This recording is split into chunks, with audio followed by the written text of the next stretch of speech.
I presume you would wholeheartedly back a 1 metre social distance rather than 2. Yeah, I mean, I would implement it, what is it now, 20 to 9. I would implement it at 9 o'clock because I think that would have... Do you think the country can handle that? I think the country can handle that. And I think business could adapt much, much better, including your own business, but every business on a 1 metre rule. And most of the countries in the world, we're at the limit, the outer limit. 2 metres is the outer limit. A lot more countries are at 1 metre net right now, and that seems to be working for lots of countries. So you think from a health, and bear in mind this comes obviously into the insurance side of things as well, which you're clearly running your models over the entire pandemic as well.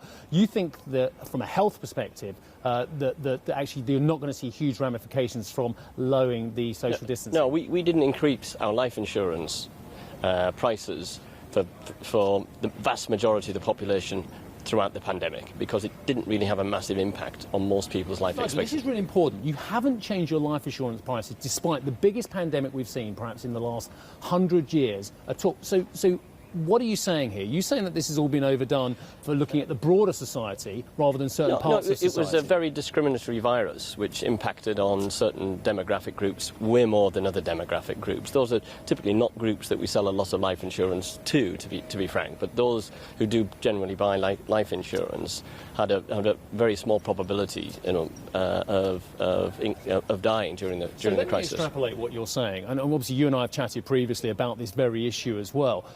Has society, has the economy actually gone too far in its fight against this pandemic indiscriminately? I think with hindsight it has, but I mean, I'm very empathetic to the politicians having to make instant decisions like that, and we can all then spend months analysing them. I think the important thing that we have to do is how do we adjust from where we are today to where we need to get to over the next 6, 12, 18 months, and how we sort of reinvigorate and reinvest in the economy to bring back all those jobs that have been lost, not just from the big companies, but also from the SMEs. So there are hawks within the Conservative Party, within the Cabinet, who are saying, get this economy going now. And what you've just said about social distancing, your message to Boris Johnson is we need to move really, really quickly on reopening everything. Well, I think we need to be measured. We should have been measured in taking out capacity. We need to be measured in bringing back capacity and making sure that people feel safe as well as actually are safe in the workplace. And there's a lot to do around that right now because people are rightfully very nervous and very uncertain about how they should go back to work. What about Legal and General going forward as well? I mean, of course, we talked about the bond. By the way, how much are you going to raise and what are you going to do with the money? Well, we haven't decided exactly how much we're going to raise right now. Tell people now, if you like. No, I think tomorrow or the day after we'll be actually telling people. Okay. No, but I think the bond market's been open, and again, I think that's been a great success by the Fed, the Bank of England, and the ECB of actually keeping the bond markets open, giving access to capital, because we need two sorts of capital. We need rescue capital for certain companies and we need growth capital. And both those things are available right now. And we have to invest going forward. We have to invest in many of the things that you and I have been talking to for the last several years. Urban regeneration is one of your big... And I think that's one of the areas where you talked about yesterday, you will be investing aggressively. Government needs shovel-ready projects because we're losing jobs left, right and centre as well. Is Legal and General going to step up? Yes, we're absolutely going to step up.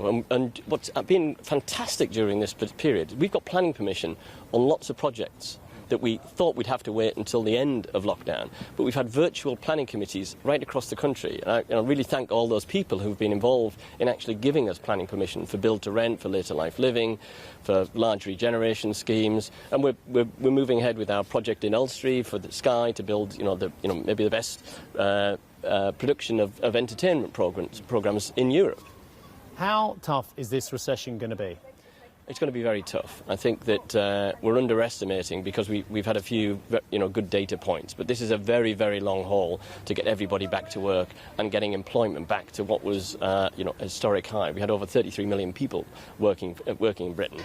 There's maybe 15 million people who are not actually working in the workplace right now, a lot on furlough, a lot of self-employed people who are not back to work and people working from home. That's a massive journey that we've got to go on, and we have to really, really invest way more than we've been planning to do so far.